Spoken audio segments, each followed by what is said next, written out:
If it makes you happy, it's what you're supposed to do. Pat Rodegast. A primary guide for life's major decisions is the feeling of happiness. How do we navigate the complex moral landscapes where the most necessary duties and profound responsibilities inevitably require an act of temporary, productive unhappiness? This advice, while sounding simple, requires deep philosophical calibration. Happiness, in this context, is not the superficial pleasure of instant gratification, but the deep, sustained resonance of living in alignment with one's truest self and highest purpose.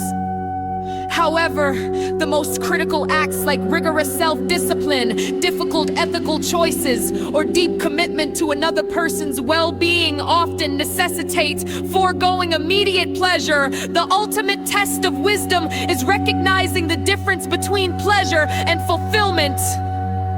We must learn to distinguish the momentary glow of fleeting happiness from the deep, sustaining resonance of meaning. True happiness, therefore, is found not in avoiding discomfort, but in finding profound satisfaction in the voluntary service to a higher truth, even when that service is profoundly difficult and painful. Compassion crowns the soul with its truest victory.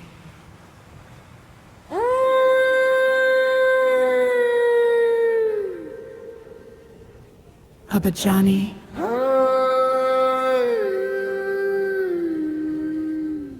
When personal suffering seems insurmountable, what profound internal resilience is found in extending grace and understanding toward the source of that very pain.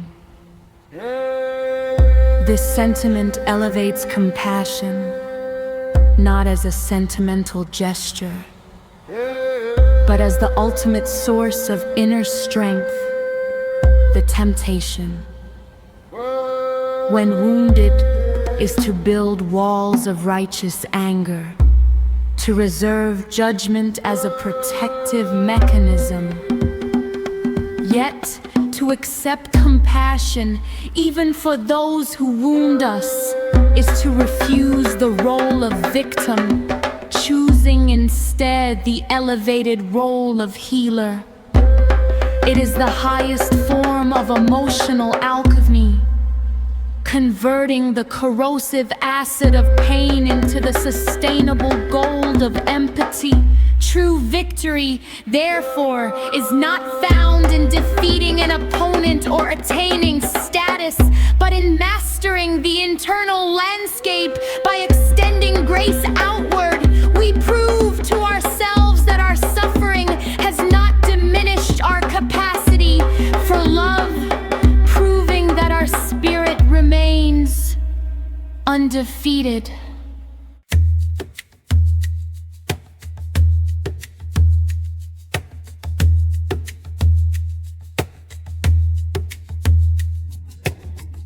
If change is viewed not as a problem to be solved, but as a rhythm to be joined, what internal resistance are we currently offering to the fluidity of our own inevitable positions? Alan Watts offers a lyrical vision of accepting life's constant flux. He rejects the notion that change must be survived or resisted. Rather, it must be embraced as the primary state of being. The dance is a metaphor for flow, for improvisation, and for surrender to the moment's rhythm. To join it means discarding the need for rigid control, the desire for predictability, or the memory of how things used to be. It is an act of radical participation, realizing that the struggle to maintain the status quo is itself the greatest obstacle to moving forward. We learn then that life's only dependable constant is its own shifting nature. The only way to make sense out of change is to join the dance.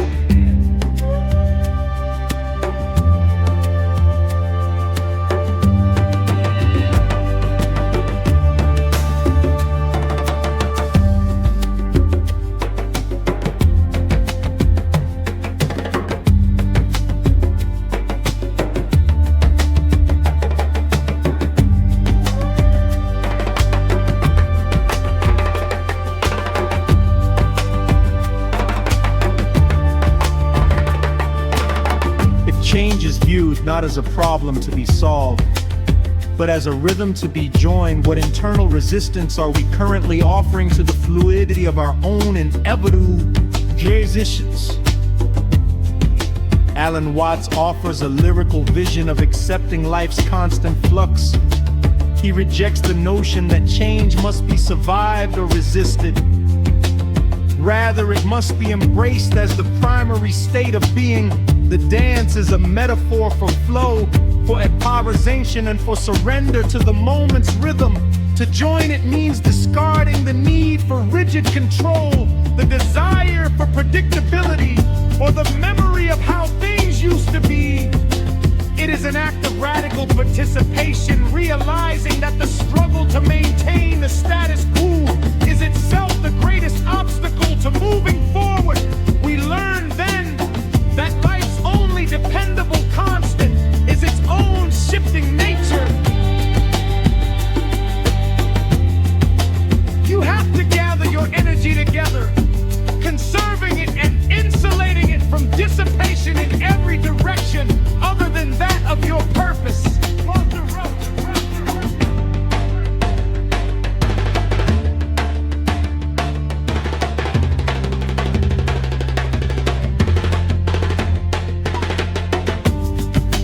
If the self is an open system of energy, what boundaries must we erect to prevent the vital current of purpose from being drained by the demands of peripheral obligation? This advice speaks less to physical conservation and more to the disciplined economy of the spirit. Human life is a constant assault of minor drains, the trivial drama of others, the endless consumption of distraction, the nagging guilt of perceived incompleteness. These small leaks are insidious, allowing the vital energy reserved for deep work, true purpose, or meaningful connection to dissipate slowly into the general atmosphere. To insulate is to establish rigorous boundaries, not with anger, but with quiet, unwavering focus. It requires the painful clarity to distinguish between the demands that genuinely align with the self's highest calling and the flammable, noisy distractions that simply crave attention. True mastery is therefore not about accumulating more, but about fiercely guarding what little meaningful energy has been allocated. And it's the art of saying no repeatedly until the yes to your purpose rings with unductable power.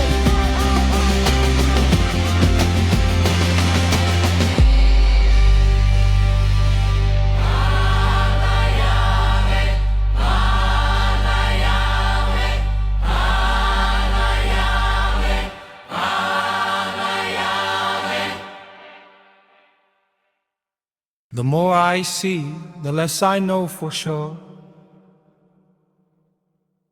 John Lennon, the more boundaries of our perception broaden, forcing us to confront the inherent instability of our deepest convictions. Where do we locate the reliable anchor of our self-understanding?